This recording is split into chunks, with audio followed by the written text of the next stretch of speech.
उत्तराखंड राज्य आंदोलनकारी संगठन जनपद इकाई बागेश्वर द्वारा आगामी 12 अक्टूबर 2025 को आयोजित होने वाले वार्षिक अधिवेशन को लेकर आज एक पत्रकार वार्ता का आयोजन किया गया। इस अवसर पर संगठन के पदाधिकारियों ने अधिवेशन की रूपरेखा साझा करते हुए बताया कि इस बार राज्य स्तरीय सम्मेलन बागेश्वर में आयोजित किया जाएगा, जो 25 वर्षों का उत्तराखंड विषय पर केंद्रित होगा। संगठन के सदस्यों ने कहा कि राज्य गठन के मूल उद्देश्यों और जनभावना से सरकार लगातार भटक रही है। उन्होंने स्पष्ट किया कि आगामी सम्मेलन में राज्य की वर्तमान परिस्थितियों, विकास की दिशा और सरकारी नीतियों की समीक्षा की जाएगी। साथ ही सरकार को राज्य की मूल अवधारणा की याद दिलाने और जनहित में ठोस कदम उठाने के लिए चेताया जाएगा। उन्होंने यह भी कहा कि राज्य के विकास में युवाओं की भूमिका अत्यंत महत्वपूर्ण है, क्योंकि आने वाला कल उनके ही हाथों में है। एक्चुअली हम इसको जिला सम्मेलन के रूप में पहले दिनों में हमारी एक रूपरेखा तय थी, लेकिन बाद में बृहद चर्चा के बाद हमने इसको राज्य स्तरीय स्वरूप देने का मन बनाया है। आयोजन समिति आगामी 12 तारीख अक्टूबर को मेरिन पैलेस बागेश्वर में एक राज्य स्तरीय आयोजन करने जा रही है, जिसमें राज्य सरकार को चेताने के लिए हम व्यापक रणनीति भी तय करेंगे और 25 वर्षों का जो लेखा जोखा है इस राज्य की अवधारणा के विपरीत जो कार्य यहाँ पर हो रहे हैं राष्ट्रीय दलों द्वारा, वो जन आकांक्षाओं के अनुरूप यहाँ पर कोई भी कार्य नहीं हो रहे हैं। एक नव चेतना और नई उमंग के साथ हम आगामी जो हमारी पीढ़ी है उससे अपेक्षा रख रहे हैं कि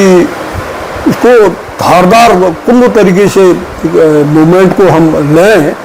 क्योंकि बहुत लंबा अरसा बीत गया है। जंगल ज़मीन का मामला हो या यहाँ की अन्य व्यवस्थाएं हैं, उनमें हमने बहुत व्यापक तरीके से इन सरकारों से अपनी नीतियों को साझा करना है, और अगर नहीं होता है तो एक व्यापक आंदोलन की रूपरेखा भी इस सम्मेलन में यहाँ पर तैयार की जाएगी।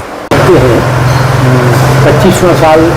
हमारा ये चल रहा है राज्य बनने के बाद। इसलिए हम देखते हैं तो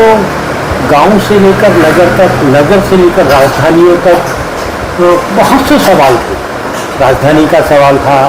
पूरे क्षेत्र का सवाल था, परिसीमन का सवाल था, बहुत सारे सवाल। और अगर आपने देखा तो रोजगार को लेकर जो सवाल उठते हैं, भ्रष्टाचार को लेकर जो सवाल उठते हैं, तो एक सवाल राज्य आंदोलनकारियों से बार बार उनके सामने आता रहा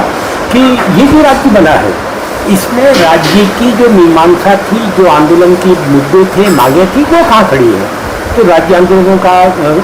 सभी जगह के राज्य आंदोलनकारी ही नहीं, जो हमारा अपना संगठन है, राज्य स्तर का संगठन है और राष्ट्रीय स्तर पर काम करता है, उसमें जब ये सारे सवाल सुने, जाने, समझे, तब तय हुआ कि इस बार जो हम अपना वार्षिक अधिवेशन करें तो हम पहाड़ में करें, जहाँ से सबसे ज़्यादा सवाल उठ कर सामने आ रहे हैं। तो सबसे बड़ी बात तो खुशखबरी थी कि इस बार वो जो हमारा राज्य स्तर का सम्मेलन है बागेश्वर में होने को है, दिनांक 12 इसी महीने 10 तारीख को। अच्छा, सबसे बड़ी चीज़ वो जो सम्मेलन है वो एक नई दिशा देगा। उसमें क्या तय होगा, क्या नहीं होगा, ये कल के जल्द में है। लेकिन जो रखे जा रही है जो चीज़ें आयोजन समिति होने के नाते कांताल जी की अध्यक्षता में जो ये सब रखा जा रहा है, उसमें हम लोग ये सारे मुद्दे रखेंगे कि आखिर 25 साल जो हो गए हैं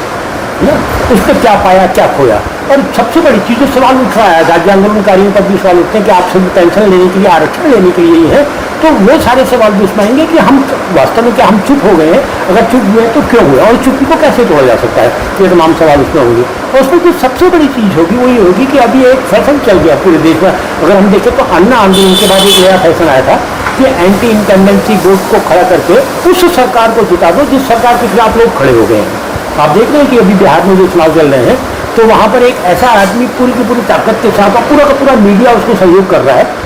कि साहब आप पूरा करिए और आप ही सबसे बड़े नेता के रूप में। क्यों? क्योंकि वहाँ पर जो सत्ताधारी दल है वो कमजोर 20-25 साल से वो कमजोर हो गया है। ऐसे उत्तराखंड में भी आप देख रहे होंगे कि बेरोजगार संगठन का आंदोलन 3 साल पुराना आंदोलन फिर अचानक सामने आता है, और भी बहुत हल्की मांग के साथ कि CBI जांच, जबकि CBI को आप एक तोता कहते हैं, दूसरा तीसरा। तो ये तमाम चीज़ें जो हैं वो तीसरा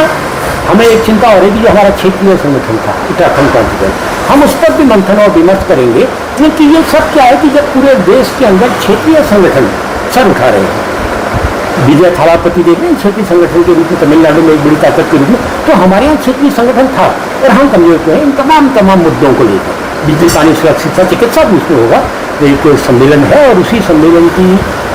जो तैयारियां आजकल हम लोग कर रहे हैं, तब हमें लगा कि थोड़ा सा आप लोगों से भी बातचीत कर लिया, तो आप लोगों को आज कष्ट दिया है और सिर्फ इसीलिए कष्ट दिया है ताकि जो मंथन है वो थोड़ा सा और विस्तार कर सके।